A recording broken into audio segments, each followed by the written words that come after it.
ప్రార్థన. పరమ తండ్రి యేసుక్రీస్తు ప్రభువా, మా రక్షక, ఈ ఉదయకాలము మీ వాక్యము ధ్యానించు ఉండగా మనో ఆత్మ నేత్రంలో తెరవండి. వాక్యము విని గ్రహించి అర్థము చేసుకొని ఆ వాక్యానుసారము జీవించులాగున మీరే మా అందరితో మాట్లాడమని యేసు నామమున ఈ వాక్యోపదేశం ప్రారంభిస్తున్నాము తండ్రి. ఆమేన్. క్రీస్తునందు ప్రియులారా, పౌలు గారు తెస్సలోనికలోని ఒక సంఘానికి లేఖ రాస్తూ మరి కొన్ని ప్రాముఖ్యమైన విషయాల్ని ఈ 5వ అధ్యాయంలో ఆయన వారికి హెచ్చరిస్తూ ఉన్నాడు. దీంట్లో 19వ వచనాన్ని మనము గమనిస్తే ఒక చక్కటి మాట ఉంటుంది. ఆత్మను ఆర్పకుడి. ఏం ఆర్పొద్దట? దేవుడు మనకు ఒక ఆత్మనిచ్చాడు. ఎవరెవరైతే యేసు ప్రభుని అంగీకరించారో వారందరూ కూడా పరిశుద్ధాత్మ చేత నింపబడ్డారు.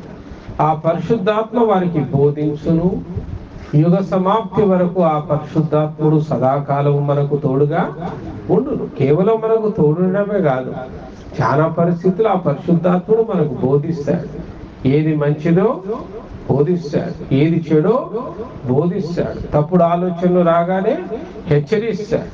అది తప్పు, యేసు రక్తంలో కడగబడ్డా యేసు బిడ్డవి, ఇది నీవు చేయకూడదు అని మనల్ని హెచ్చరిస్తాడు, సరి చేస్తాడు, సరి అయిన మార్గంలో మనల్ని నడిపిస్తాడు. అయితే ఎప్పుడైతే పరిశుద్ధాత్ముడు మనకు బోధిస్తాడో, సరి అయిన మార్గంలో మనల్ని నడిపిస్తూ ఉంటాడో, మన ఆ మార్గంలో నడవాలి. పరిశుద్ధాత్ముని మాట వినాలి, ఆత్మకు మనం లోపడాలి. మానవ శరీరానికి కోరికలు అనేకము. నాలుగుంది కాబట్టి రుచులు అనేకము.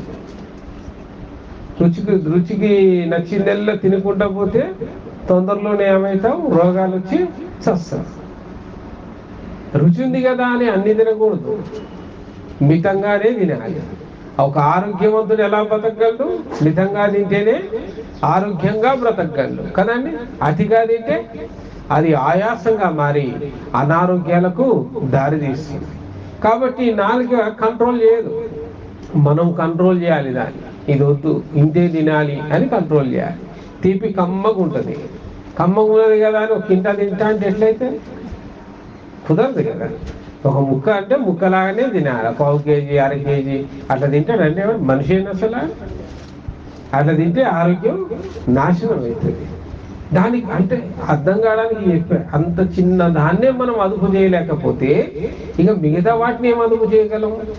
కన్నన్నాక అనేక విషయాలు చూడాలని ఆశపడుతుంది, చూసిందల్లా నచ్చుతుంది, నచ్చిందల్లా కొనుక్కోవాలనిపిస్తుంది. అవుతుందా? నచ్చిందల్లా కొనుక్కోవాలంటే నీ దగ్గర డబ్బులు లేక చివరికి దొంగతనం చేయాల్సి వస్తుంది, ఇంకొకరి మోసం చేయాల్సి వచ్చేది, మోసంగా ఒకరి దగ్గర సంపాదించాల్సి వస్తుంది.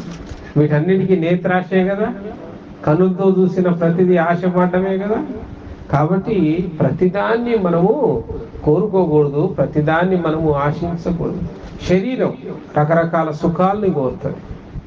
ఇవన్నీ పాపములోనే నా తల్లి నన్ను గర్భము ధరించినది, పాపములో నేను పుట్టి ఉంటున్నాను, పాపములోనే నేను పెరుగుతున్నాను. ఈ పాప శరీరం కాబట్టి మట్టితో సృజించబడి మట్టికి మన్నుగా కలిసేది కాబట్టి ఇది మట్టిలో ఉన్న సమస్త కోరికల్ని ఆశిస్తుంది.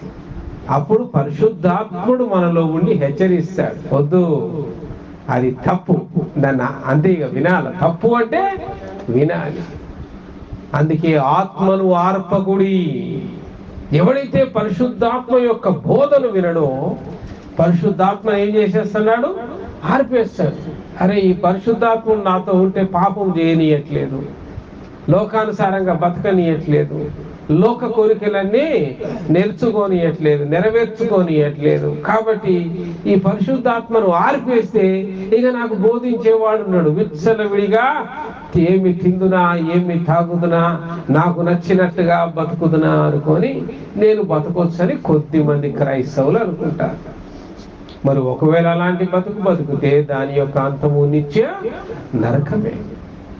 పేరుకు మాత్రమే క్రైస్తవుడు అని జీవించబడతావు, పేరుకు మాత్రమే క్రైస్తవుని చెప్పుకుంటావు, కానీ క్రీస్తు లేని క్రైస్తవ్యం, భక్తి లేని క్రైస్తవ్యం, పరిశుద్ధాత్మను ఆర్పేసిన క్రైస్తవ్యం, అట్టి మత క్రైస్తవ్యం నీలో ఉండకూడదని ఈ ఉదయకాలం దేవుడు తన వాక్యము ద్వారా నేను హెచ్చరిస్తూ ఉన్నాడు. ఆత్మను ఆర్పే పరిస్థితులు ఏంటి అని ఈ 12వ వచనం నుంచి పౌలు గారు ఆ సంఘానికి హెచ్చరిస్తూ రాస్తూ ఉన్నాడు. చూడండి 12వ వచనాన్ని చూడండి. మరియు సహోదరులారా, మీలో ప్రయాసపడుచు ప్రభువునందు మీకు పైవారయ్యుండి మీకు బుద్ధి చెప్పు వారిని మన్నన చేసి వారి పనిని బట్టి వారిని ప్రేమతో మిక్కిలి ఘనముగా ఎంచవలనని వేడుకొనుచున్నాను. మరియు ఒకరితో ఒకడు సమాధానముగా ఉండుడి. ఆమేన్. ఆత్మను ఆర్పే పరిస్థితుల్లో మొట్టమొదటిది సమాధానం. నీ జీవితంలో ఎప్పుడైతే సమాధానం లేదో నీ ఆత్మను ఆర్పేసినట్టే నువ్వు. సమాధానము కలిగిన వాడు ఆత్మను కలిగి ఉన్నవాడు. సమాధానం కోసం మనం ప్రయాసపడాలి. సమాధానం లేని పరిస్థితులు అనేకం కలుగుతాయి. ఒకరి మీద ఒకరికి కోపతాపాలు, ఒకరి మీద ఒకరు అలగడాలు, ఒకరి మీద ఒకరికి మనసు కష్టాలు, ఇవన్నీ మనుషుల మధ్యలో ఏం చేస్తాయి? మంచి సమాధానమును పాడు చేస్తాయి. మనుషుల మధ్యలో సమాధానం లేవనుకోండి, ఏం స్టార్ట్ అయితే? విభేదాలు స్టార్ట్ అయింది. భార్యాభర్తల మధ్యలో సమాధానం ఉందనుకోండి, సంతోషంగా ఉంటారు. ఒక మాట ఏదన్నా అన్నా కూడా అయ్యేముందిలే, నా మొగుడేగా, ఏముందిలే నా భార్యగా అనుకుంటారు. అంతే కదండి. అది దేనివల్ల సాధ్యం? సమాధానమును కలిగి ఉన్నారు కాబట్టి ఆ కుటుంబం. పిల్లలు కూడా తల్లి తండ్రి కోపంతో ఒక మాట అనగానే సమాధానం ఉంటుంది కాబట్టి పిల్లలు ఏం చేస్తారు? నా బుద్ధి కోసం, నన్ను సరి చేయడం కోసం, నా మంచి కోసమే మా నాయన అరిశాడు, నా మంచి కోసమే మా అమ్మ తిట్టింది, అట్లా అనుకుంటారు.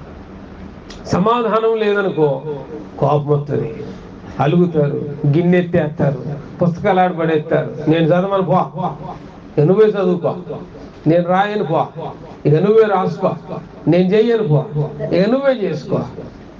ఎక్కడి నుంచి వచ్చింది ఇంత కోపం? సమాధానము లేదన్నా. ఎప్పుడైతే సమాధానం ఉండదో నీలో ఉన్న పరిశుద్ధాత్ముడు ఆరిపోతాడు. ఆత్మదీపము ఆరిపోతుంది. ఆత్మదీపము నిత్యము మండుచుండవలెను, నిత్యము వెలుగుచుండవలెను. ఎప్పుడైతే ఆత్మదీపమును నువ్వు నిత్యము వెలిగించుతావో అప్పుడు ఆ వెలుగులో నీవు నడుస్తావు. చీకటికి, చీకటి కార్యములకు, చీకటి తంత్రములకు, చీకటి ఆలోచనలకు, చీకటి పద్ధతులకు ఏ మాత్రమునో తావుండదు. కాబట్టి సమాధానమును కలిగి ఉండండి. ఆత్మనార్పే మొట్టమొదటి పరిస్థితి ఏంటట? అది పోకుండా మనం కాపాడుకోవాలి. కాంప్రమైజ్ ఏముందండి? నా భార్యే కదా, నా భర్తే కదా, మా అమ్మే కదా, మా నాయనే కదా. ఎప్పుడైతే నా అమ్మా అని వస్తాయో అప్పుడు ఆటోమేటిక్గా మనలో ఏమొస్తుంది? కాంప్రమైజ్. ఓ చిన్న మాట వచ్చినా, ఓ సమస్య వచ్చినా వెంటనే కాంప్రమైజ్ అవుతాం. హెబ్రీలకు రాసిన పత్రిక 13వ అధ్యాయం 17వ వచనం మీరు ఇది గంట చూడండి. మీ పై నాయకులుగా ఉన్నవారు లెక్క ఒప్ప చెప్పవలసిన వారి వలె మీ ఆత్మలను కాయిస్తున్నారు. వారు దుఃఖముతో ఆ పని చేసిన ఎడల మీకు నిష్ప్రయోజనము గనుక దుఃఖముతో కాక ఆనందముతో చేయనట్లు వారి మాట విని వారికి లోబడి ఉండండి. కొద్దిమంది సమాధానం కేవలం కుటుంబ పరిస్థితుల్లోనే కానీ మరికొద్ది మందికి సమాధానం ఎడబోగొట్టుకుంటారంటే దైవజనునితోటే సమాధానాన్ని పోగొట్టుకుంటారు. వాళ్ళ కోసం నిత్యం ప్రార్థించే వాళ్ళ పాస్టర్తో సమాధానం పోగొట్టుకుంటారు. నిత్యము ప్రార్థించే వాళ్ళతోటి సంఘస్థులతో పోగొట్టుకుంటారు. సంఘము ఒక కుటుంబము కదండి. సంఘము ఒక కుటుంబము. క్రీస్తు రక్తంలో కడగబడి క్రీస్తులో మనందరం సహోదరులము, సహోదరీలము, ఒకే తండ్రి పిల్లలము. సంఘం అంటే ఎవరండి? మనకు తండ్రి ఆ ప్రభు అయిన యేసుక్రీస్తే. ఆ యేసుక్రీస్తు రక్తములో కలగబడి ఆయన రక్తము చేత కొనబడిన పిల్లలం మనం అందరం. ఇప్పుడు అంతా అన్నదమ్ములం, అక్క చెల్లెలము సంఘములు. ఒక్కొక్కసారి సంఘములో ఉన్న వాళ్ళతో కూడా సమాధానాన్ని పాడు చేసుకుంటాం. ఎప్పుడైతే నీ కోసం ప్రార్థించే వ్యక్తితో సమాధానం పాడు చేసుకుంటావో ఇక అంతకంటే ఘోరమైన పరిస్థితి ఏముందండి. కుటుంబం బంధువులంటే అదొక రకం, కానీ అసలు నీకోసం వీడు ప్రార్థిస్తున్నాడు కదా, నీకోసం ఉపవాసం ఉంటున్నాడు కదా, నీకోసం కన్నీరు కారుస్తున్నాడు కదా, నీకోసం ఆన్లైన్ చేస్తున్నాడు, రాత్రంతా మెలకువగా ఉండి దేవుని సన్నిధిలో నీ కోసం, నీ కుటుంబం కోసం, నీ క్షేమం కోసం, తన కోసం కాదు, ఆయన చేసుకునేది దేనికోసం, నీ కోసం చేస్తున్నాడు. అట్టి ప్రార్థనా యోధుని ఇప్పుడు నువ్వు బాధ పెట్టావు, అట్టి సేవకుని నువ్వు బాధ పెట్టావు. నా ఇష్టమైనట్టు నేను ఇట్టే చేసుకుంటా, సచ్చినట్టు ఆ సేవకుడే రావాలా, సచ్చినట్టు మీరు నా మాట వినాలి. కొద్దిమంది చాలా మొండిగా, చాలా మూర్ఖంగా వాదిస్తారు. ఇక వాళ్ళని బాధ పెట్టలేక ఒక్కొక్కసారి సేవకులు, సంఘస్థులు కూడా ఈ సర్లే కానీ ఏం చేస్తాం, వాళ్ళని బాధ పెట్టలేక వింటాం, వాళ్ళని బాధ పెట్టలేక పోతాం. ఎందుకంటే వాడు సమాధానాన్ని పోగొట్టుకున్నాం, మనమైతే సమాధానాన్ని పోగొట్టుకోలేం కదా. అందుకే హెబ్రీలకు రాసిన పత్రికలు అంటున్నారు, మీ పైన అధికారులుగా ఉన్న వారిని, మీకోసం ప్రార్థించిన వారిని ఎప్పుడు కూడా నొప్పించకుడి, బాధ పెట్టకుడి, వారితో సమాధానమును పోగొట్టుకొనుడి. ఎప్పుడైతే సమాధానమును పోగొట్టుకుంటావో అప్పుడు ఆత్మను వార్పిన వాడవుతావు. కాబట్టి సమాధానం పోగొట్టుకొనకుండా మనము మన తోటి విశ్వాసులతోనూ, మన దైవజనులతోనూ, మన సంఘస్థులతోనూ మనము సమాధానము కలిగి ఉండాలని దేవుని వాక్యం బోధిస్తుంది. మనం చదివిన తెస్సలోనికీయుల పత్రికలో 14వ వచనాన్ని ఒకసారి చూద్దాం. సహోదరులారా, మేము మీకు బోధించున్నది ఏమనగా, అక్రమముగా నడుచుకుని వారికి బుద్ధి చెప్పుడి, ధైర్యము చెడిన వారిని ధైర్యపరచుడి, బలహీనులకు ఊతనీయుడి, అందరి ఎడల దీర్ఘశాంతము గలవారయునుడి. ఆమేన్. రెండవది ఏంటంట, ఆత్మను ఆర్పే పరిస్థితులు, దీర్ఘశాంతం. మొదటిది సమాధానం కోల్పోతే ఆత్మను ఆర్పిన వాడు అవుతాడు. రెండవది దీర్ఘశాంతం. దీర్ఘశాంతం అంటే పేరులోనే ఉంది, శాంతం అంటే నెమ్మది, ఓపిక కదండి. దీర్ఘశాంతం ఎన్ని రోజులు ఓపిక పట్టాలండి, వీని ఎన్ని రోజులు భరించాలి అంటే దీర్ఘశాంతం ఎన్ని రోజులైనా భరించాలి. ఒకసారి వచ్చి ఒకటి అడుగుతాడనమాట, ప్రభువా ఈ నా సహోదరుడు తప్పు చేసిన ఎడల నేను ఎన్ని మారుల వరకు క్షమించవచ్చును అని ఒకడు వచ్చి అడుగుతాడు యేసయ్యని సమాజం అంతటి ముందు. 7 మారుల వరకు క్షమించవచ్చునా అని అడిగితే యేసయ్య అన్నాడు, 7 మారుల మట్టుకే కాదు కానీ 77 మారుల వరకు వారిని క్షమించవలేను. అంటే లెక్క పెట్టి మొదటి తప్పు, రెండో తప్పు, మూడో తప్పు లెక్కలేయాలా? దాని అర్థం ఏంది? సంపూర్ణముగా వాడి జీవితాన్ని క్షమించాలి. ఒకటికి శిక్షించడానికి మనకు హక్కు ఎక్కడదండి? మనం ఎవరం అసలు శిక్షించుటకు? అధికారం మనకి ఎక్కడిది? నువ్వు వాడిని కన్నావా, వాడిని కొన్నావా, వాడి కోసం రక్తం ఇచ్చావా? వాడు నీ ఎడల ఒక చిన్న తప్పిదము చేయగానే వాడిని శిక్షించడానికి ముందు గురుకుతావు, వాడిని శిక్షించడానికి గబగబా పథకాలు వేస్తావు. నువ్వెవరివి? ఇప్పుడు నువ్వు శిక్షిస్తే నీకంటే బలమైన వాడు నిన్ను శిక్షించడా? మనందరినీ శిక్షించువాడు ఒకడున్నాడు.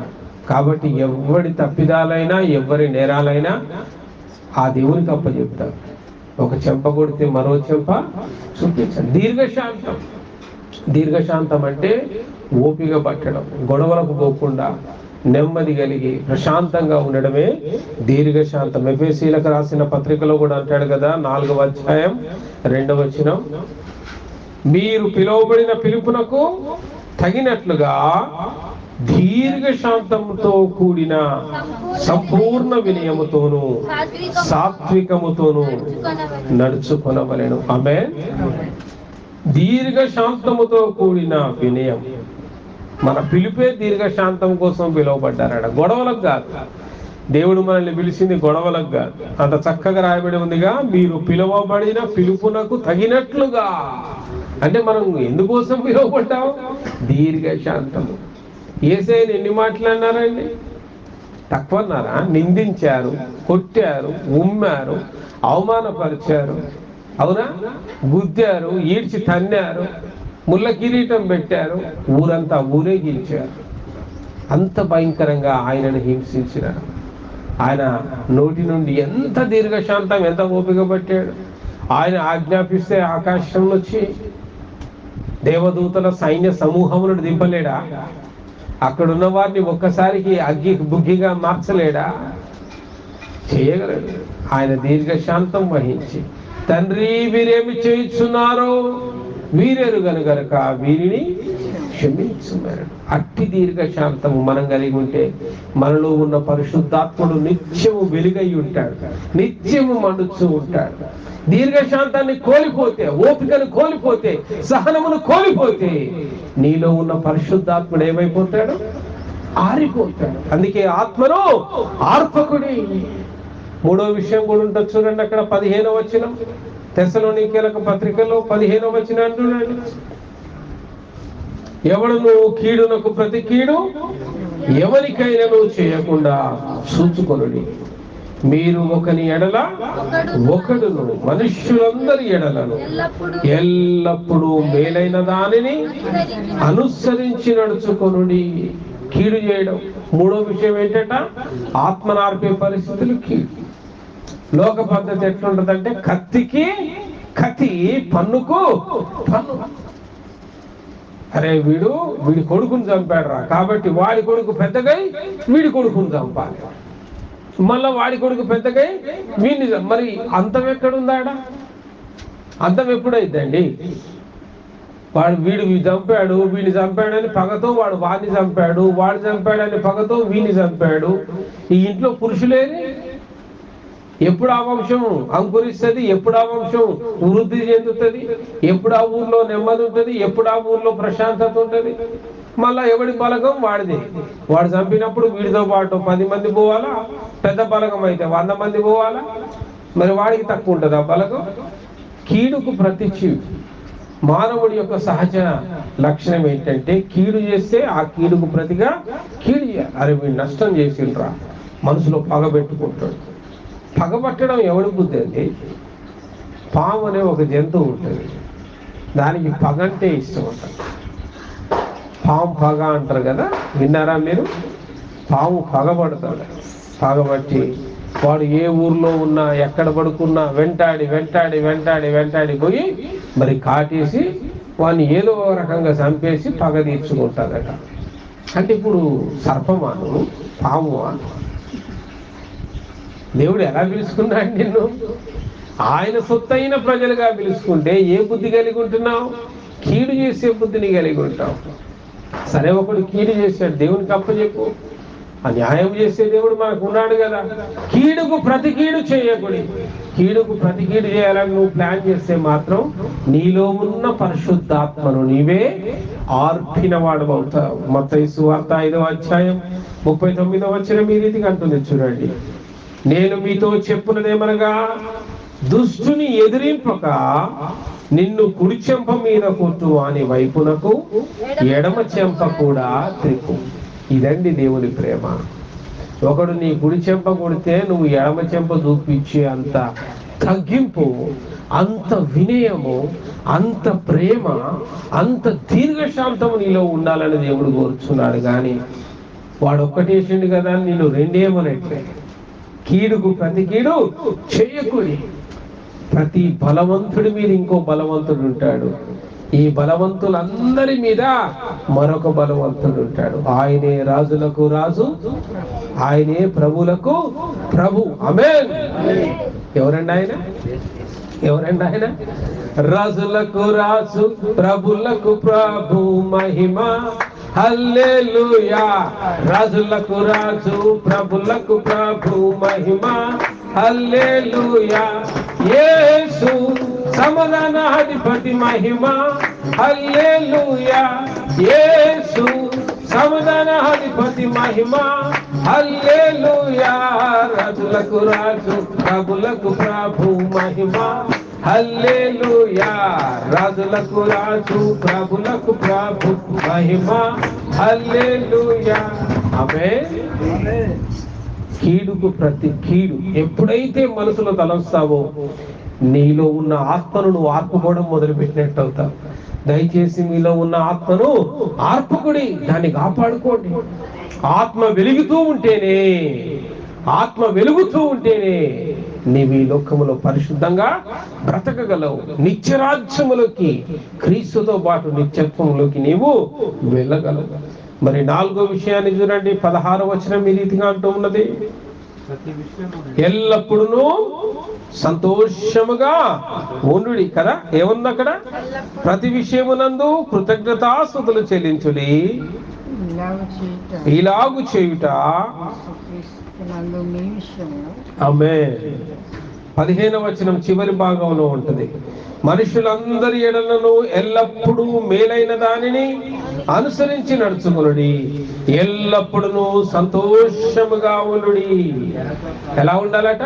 ఎల్లప్పుడూ ఎవర్ హ్యాపీ, ఎప్పుడు సంతోషంగా ఉండాలి, ఆనందంగా ఉండాలి. కరువు వచ్చినా ఆనందంగా ఉండాలి, రోగం వచ్చినా ఆనందంగా ఉండాలి, వ్యాధి వచ్చినా ఆనందంగా ఉండాలి. ఒక్కొక్కసారి మనకి ఎట్లుంటుంది అంటే, అన్ని బాగున్నప్పుడు ఎక్కడ లేని ఆనందం ఉంటుంది, సంతోషం ఉంటుంది. చిన్న కష్టం రాగానే కథం ముఖం మార్చేస్తాడు, అలిగేస్తాడు. ఇక నేను రాను, ప్రార్థనకు రాను. ఏముంది ప్రార్థన అంతగానం చేస్తాను, ఏం మేలైంది? అంత కష్టపడి ఇది పెట్టుకుంటే నష్టం వచ్చే ఇక ఈ మాత్రం దానికి ప్రార్థన అంటే ఇప్పుడు వాడు సంతోషంగా ఉండా అలిగిండా? మంచిగున్నప్పుడేమో సంతోషం, ఓ దేవుడు మేలు చేశాను, దేవుడు సహాయము చేశాను, దేవుడు కృప చూపాను, బాగా సపట్లు కొట్టినోడు చిన్న బాధ కలిగేలోగా మూతి మార్చుకొని అలిగి ఇంట్లో కూర్చొని నాకు ఏమి మేలాయను, వాడి సంతోషాన్ని ఇప్పుడు ఏం చేసుకుంటున్నాడు? వాడే పోగొట్టుకుంటున్నాడు. దేవుడు మేలే చేస్తాడు. ప్రియులారా, నీకు దాంట్లో నష్టం కలిగింది అనుకోండి, లోకపరంగా అది నీకు నష్టమేమో, కానీ దైవ చిత్తానుసారంగా అది నీకు మేలై ఉన్నది. ఆ నష్టము ద్వారా కూడా దేవుడు నీకు మేలే చేశాడు. ఆమేన్.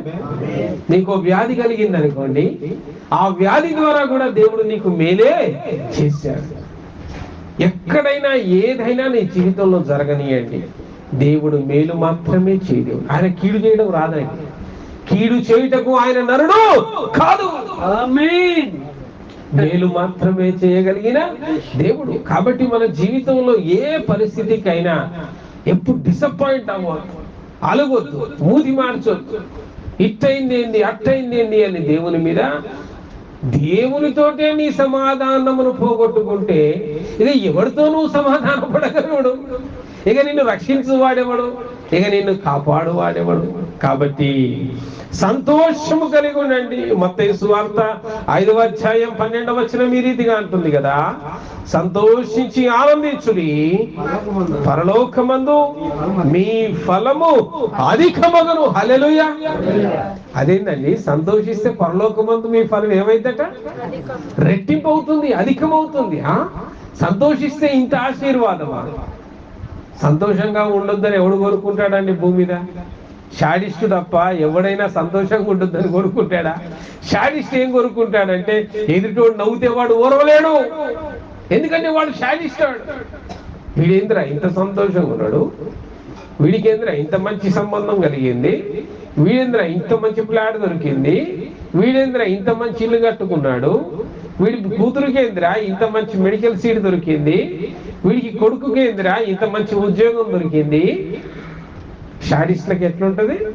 ఎదుటి వాడు దీవించబడుటను వాడు ఓర్వలేడు. వాడు ఓర్వలేక చివరికి ఆ ఆయాసము, ఆ కష్టము వాడిని ఏం చేస్తుంది? కృల్లి కృషింపజేస్తుంది. వాడిలో ఉన్న దుఃఖము, వాడిలో ఉన్న నిట్టూర్పు వాడి ఎముకలను ఏం చేస్తుంది? క్షీణింపజేసి చివరికి ఎవడైతే షాడిస్ట్గా ఉంటాడో ఎక్కువ రోజులు బతకలేడండి. ఒడ్లో బలం ఉన్నప్పుడే ఆ షాడిజం, కానీ కొంతకాలానికి వాడి షాడిజమే వాడిని నాశనం చేస్తాడు. ఆ షాడిజంతో ఉన్న వాడి మనసులోని చెడు తలంపులు, చెడు ఆలోచనలే వాడిని నాశనం చేసి చివరికి వాడిని మంచం పట్టేటట్టుగా వ్యాధిగ్రస్తునిగా చేసి చివరికి మరణం అనే నిత్యనాశనంలోనికి వాడిని నడిపిస్తుంది. అందుకే ఎల్లప్పుడూ సంతోషించుడి, మీరు సంతోషించడం ద్వారా పరలోకమందు మీ ఫలము అధికమగును అంటున్నాడు. నీవు సంతోషంగా ఉండడం ద్వారా నీలో ఉన్న పరిశుద్ధాత్మ దీపం ఏమైతుందట? నిత్యము వెలుగుతూ ఉంటది. ఆత్మను ఆర్పకుడి. ప్రియులరా, మరి 5వ ప్రాముఖ్యమైన విషయం 17వ వచనంలో ఉంటుంది, చదవండి. ఎడతెగక ప్రార్థన చేయుడి. ఎడతెగక ప్రార్థన చేయుడి. ప్రార్థన చాలా ప్రాముఖ్యమైనది ప్రియులారా. నీ పరిశుద్ధాత్మ దీపము నిత్యము మండుచుండవలన, ఆత్మ నిత్యము వెలుగుచుండవలన దానికి తైలం ఏంటండి? ప్రార్థనే. ఒక దీపం మండాలి అంటే దానికి నూనె కావాలి. బుద్ధి లేని కన్యకలు, బుద్ధి గల కన్యకలు. ఆ ఉపమానం అంతటిలో మూలమేంటి? తైలమే, నూనె. ఆ తైలమే ప్రార్థన. కొద్దిమంది క్రైస్తవులు అంత మేము నమ్ముకున్నాం, ఏసే నమ్ముకున్నాం కదా అని ప్రార్థన ఉండదు, ఆరాధన ఉండదు, ఏముండదు, ఇక ఏదో బతుకుతా ఉంటారు. అది బుద్ధి లేని కన్యకల పోలిక. బుద్ధిగల కన్యకల పోలిక నిత్య ప్రార్థనలతోనూ, నిత్య ఉపవాసములతోనూ, నిత్య ఆరాధనలతోనూ దేవునికి నిత్యము సన్నిహితముగా ఉండి, మెలకువగా ఉండి కనిపెట్టువారు. ఆ సిద్ధపాటు మనకు ఉండాలి. ప్రార్థన ఎడతెగక అని రాయబడి ఉంది. అవునా? ఎడతెగక అంటే ఎల్లప్పుడూ ఈరోజు చేసినాం కదా అని రేపు మానేస్తావు. ఇప్పుడు మీరు తిన్నావు, ఇప్పుడు టిఫిన్ చేస్తుంది ఆమె, రెడీ చేస్తుంది, గిన్నెలు అన్నీ మంచి మంచి శబ్దాలు, వాసనలు వస్తున్నాయి ఇవి దాకా. ఇప్పుడు తిన్నాం కదా అని మధ్యాహ్నం బంద్ చేస్తావు. ఏమన్నా అస్సలు బంద్ పెట్టే సమస్య లేదు. మధ్యాహ్నం కూడా మధ్యాహ్నం దంచుడే. మధ్యాహ్నం తినమని రాత్రి బంద్ చేస్తావా? అవసరమైతే ఇంకా సాయంత్రం ఆదివారం కదా అని ఇంకా ఎక్స్ట్రా ఏమన్నా స్నాక్స్ గీక్స్ కూడా చంపుతావు. అంటే రోజుకు 3 పూటలు తింటున్నావు, 4 పూటలు తింటున్నావు. కొద్దిమంది అయితే మళ్ళీ మధ్యలో చిన్న చిరుతిండ్లు ఉంటాయి. చిరుతిండ్లు అని బఠానీలు, పుట్నాలు, పండ్లు, ఫలాలు తింటనే ఉంటారు. ఆ మేక, ఆ బర్రె నవ్వులుతా ఉంటుంది చూడు, ఆ నోరేసి దంచుతూనే ఉంటాయి. ఇక అది ఆగదు, తింటనే ఉంటారు. ఇప్పుడు దీని విషయంలో ఇంత పర్ఫెక్ట్గా ఉన్నోడివి ప్రార్థన విషయంలో ఒకరోజు చేసిన అని ఈ రోజే కదా ఎట్లా మిస్ అవుతావు? ఎడతెగక ప్రార్థన చేయుడి. ఎప్పుడైతే నువ్వు ఎడతెగక ప్రార్థన చేస్తావో నీ ఆత్మదీపము నిత్యము మండుచు ఉంటుంది. పేతురు రాసిన మొదటి పత్రికలో కూడా అంటాడు కదా, 4వ అధ్యాయం 7వ వచనం అంటారు చూడండి. అయితే అన్నిటి అంతము సమీపమై ఉన్నది కాగా మీరు స్వస్థ బుద్ధి గలవాలై ప్రార్థనలు చేయుటకు మెలకువగా ఉండుడి. ఆమేన్. స్వస్థ బుద్ధి గలవాడు, క్లెవర్స్ చేసే పని. Who is clever? Who prays regularly. He's clever. బుద్ధి గలవాడు ఎవడు? స్వస్థ బుద్ధి గలవాడు ఎవడు అంటే ఎడతెగక ప్రార్థన చేయువాడే. అన్నిటి అంతము సమీపం. ఈ లోకంలో ఏది నీదనుకుంటున్నావో అది గతించిపోయేది. ఈ లోకమే గతిస్తుందండి. లోకము, లోక పద్ధతులు, లోకాశ, లోక సంపాదన సమస్తమును కూడా గతించు. కాబట్టి దానికోసం ప్రయాసపడొద్దు. అది నువ్వు వద్దన్నా కాదన్నా 30 రోజులు పని చేస్తే ఆ జీతం వచ్చి మన చేతిలో పడుతూనే ఉంటుంది. దానికి పెద్ద ఎదురు చూడాల్సిన అవసరం లేదు. అది వచ్చి పడుతూనే ఉంటుంది. పని చేసిన ప్రతి ఒక్కడు జీతానికి పాత్రుడు. పని చేసినామంటే ఆటోమేటిక్గా ప్రతిఫలాన్ని నువ్వు పొందుతానే ఉంటావు. కాబట్టి ఊరికే ఎప్పుడు వస్తుందో, ఏమవుతుందో, ఏమి తిందునా, ఏమి తాగున్నా, ఎట్ట బతుకుతున్నా, ఈ డర్టీ థింకింగ్ పక్కన పెట్టండి. ఈ చెడు ఆలోచన పక్కన పెట్టేయండి. నిత్యము ఒకే ఆలోచన కలిగి ఉండండి. ఎడతెగక ప్రార్థన చేయుడి. ఆ ప్రార్థన మనల్ని స్వస్థ బుద్ధి గలవారినిగా ఈ లోకంలో వచ్చి పరిశుద్ధాత్మ దేవుడు నిత్యము నీలో మణుచునులాగా, నీ పరిశుద్ధాత్మ వెలుగుచునులాగా కాపాడుతాడు. ప్రార్థన అయిపోయిందా? నీ ఆత్మదీపం ఏమైంది? ఆరిపోయింది. నూనె లేని దీపము ఆరినట్టుగా నీ ఆత్మదీపము ఆరిపోద్ది. ఆత్మను ఆర్పకుడి. చివరిగా 6వ విషయాన్ని చెప్పి ముగిస్తాను. 18వ వచనాన్ని చదవండి. ప్రతి విషయమునందు కృతజ్ఞతాస్తుతులు చెల్లించుడి, ఈలాగు చేయుట యేసు క్రీస్తునందు మీ విషయములో దేవుని చిత్తం. హల్లెలూయా. అసలు దేవుని చిత్తం ఏంటి నా జీవితంలో అంటే ప్రతి విషయంలో కృతజ్ఞత కలిగి ఉండడమే దేవుని చిత్తం. నా విషయంలో దేవుని చిత్తం ఏంటో తెలుసుకోవాలనుకుంటున్నానండి అంటారు చాలా మంది యవనస్తులకి. అదొక ఆశ ఉంటుంది. అన్నయ్య మరి నా విషయంలో దేవుని చిత్తం ఏంటి? అసలు ప్రార్థన చేస్తున్నా, ఏంటి దేవుని చిత్తం నా విషయంలో? బైబిల్ అంటూ ఉంది, కృతజ్ఞత కలిగి ఉండడమే దేవుని చిత్తం. సీట్ దొరికిందా, కృతజ్ఞత కలిగి ఉండాలి. సీట్ దొరకలేదనుకో, దొరకకపోతే కృతజ్ఞత క్యాన్సలా అదేముంది? అన్ని విషయములలో సీటు దొరకకపోయినా కృతజ్ఞత కలిగి ఉండాలి. దేవుడు అది కూడా నీకు మంచి మేలుకే చేశాడు. లోన్ అప్లై చేసుకున్నావు, లోన్ వచ్చిందా, థ్యాంక్ యూ జీసస్. ఒకవేళ లోన్ క్యాన్సిల్ అయింది, లోన్ రాలేదు, లోన్ రాకపోతే జీసస్ వద్దా? I don't want Jesus. చాలా మంది ఏమనుకుంటారు, లోన్ వస్తే అబ్బాయి ఏసే గొప్ప దేవుడు రా అంటాడు. లోన్ రాకపోతే ఏంద్రా ఇంత ప్రార్థన చేసినా చిన్న లోన్ కూడా రావట్లేదు, మన ప్రార్థన వింటున్నాడా లేదా, అసలు అదే దేవుడు ఉన్నాడా లేదా, ఇన్ని మాటలు మాట్లాడతారు. లోన్ రాకపోయినా కూడా కృతజ్ఞత కలిగి ఉండండి.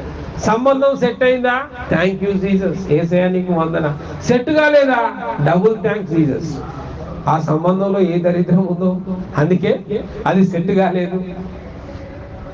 Thank you Jesus. ప్రతి విషయంలో కృతజ్ఞత కలిగి నీకు మేలు మాత్రమే చేయలేదు. ఇదొకటే గుర్తుపెట్టుకోండి, దేవుడు మనకి ఏం చేస్తాడు, అది మనుషుని యొక్క హృదయమునకు, మనిషిని ఆలోచనకు అది అర్థం అందనిది, అది అర్థము కానిది. ఎప్పుడైతే దేవుని కలిగి ఉంటావో, పరిశుద్ధాత్మ చేత నువ్వు నింపబడతావో, అప్పుడు నీకు అర్థమైతే దేవుని కార్యాలు. కీనే చేయనప్పుడు నీకు అది కాలేదు అంటే దేవుడు కలిగియలేదు. ఏదన్నా కొనుక్కోవాలి, మొన్న ఒకటి చూసి వచ్చాము, ఒకటి కొనుక్కోవాలని ఎంట పడతా ఉన్నారు. సార్ వేరే వాళ్ళు వస్తున్నారు, వేరే వాళ్ళు ఇచ్చేయి, వేరే వాళ్ళు కూడా ఇచ్చేయి. అట్లాగా సార్ మీరు చూసినారు, మీకోసం ఆపినాం. డిస్టర్బ్ చేయక, నేను చూసిన, నాకు నచ్చింది, నాకు కావలసినప్పుడు కొనుక్కుంటా. నేను దేవుని నమ్మే వ్యక్తిని. దేవుడు ఆ స్వాస్థ్యము నాకు ఇవ్వవలనన్నా ఎవ్వడు కూడా దానిని చేరలేడు.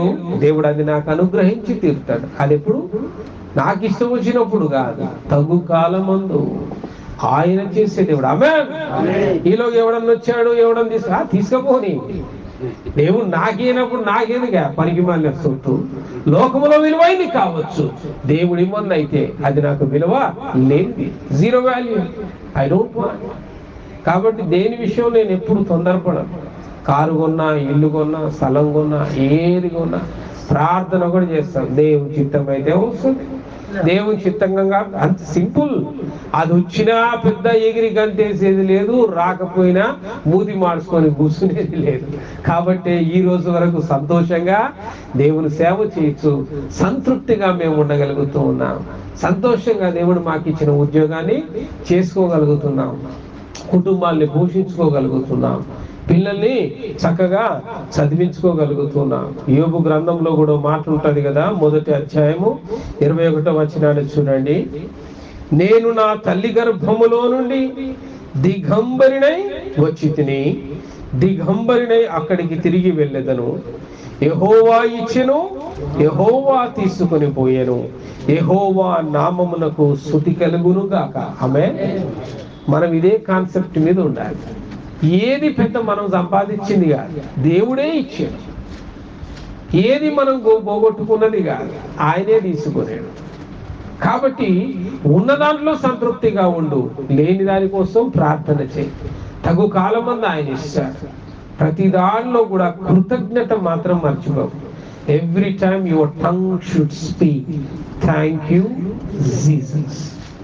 నీ నాలుగు ఏమనాలా, నీ పెదవులు ఏమనాలి, నీ నోరేమనాలి, యేసయ్యా నీకు వందనాలు. ఈ ఆహారాన్ని బట్టి వందనాలు, ఈ దినమును బట్టి వందనాలు, ఈ పనిని బట్టి వందనాలు, ఈ ఉద్యోగాన్ని బట్టి వందనాలు, ఈ వృత్తిని బట్టి వందనాలు. ఏది దొరికితే ఆ పని చేసుకోండి, ఏది అవకాశం ఉంటే అది చేసుకోండి. ప్రతిదానికి కృతజ్ఞతాస్తుతులు చెల్లించండి. ఎప్పుడైతే మనము ఈ 6 విషయాలు భద్రంగా మన జీవితంలో కాపాడుకుంటామో, అప్పుడు పరిశుద్ధాత్మ అనే మన ఆత్మదీపము ఆరిపోకుండా నిత్యము మనుచు అది వెలుగై, ఆ వెలిగేది దీప స్తంభము మీద ఉంటే చీకటిలో ఉన్న అనేకులకు వెలిగించే ఒక ఉన్నతమైన స్తంభముగా, దీపముగా దేవుడు నిన్ను దీవిస్తాడు. అట్టి కృప తండ్రి అయిన దేవుడు, ప్రభు అయిన యేసయ్య మనందరికీ అనుగ్రహించునుగాక. ఆమేన్. రండి ప్రార్థన చేసుకుందాం.